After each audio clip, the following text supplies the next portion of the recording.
佘詩曼領軍出演嘅熱播劇《正義女神》經已喺翡翠台播映，寵愛阿成嘅粉絲專登喺電車站買應援燈箱，由精心製作應援出品。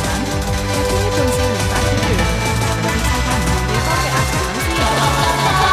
劇中唔少阿成用劇嘅變身，令大家非常興奮。好多粉絲為佢嘅出身出力，我之前都有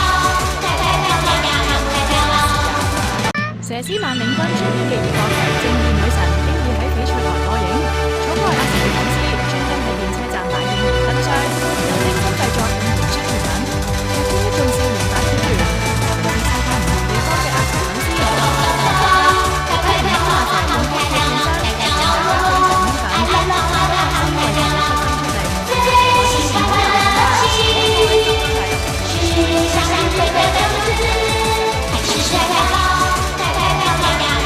啦，我佘詩曼領軍出演嘅熱播劇《正義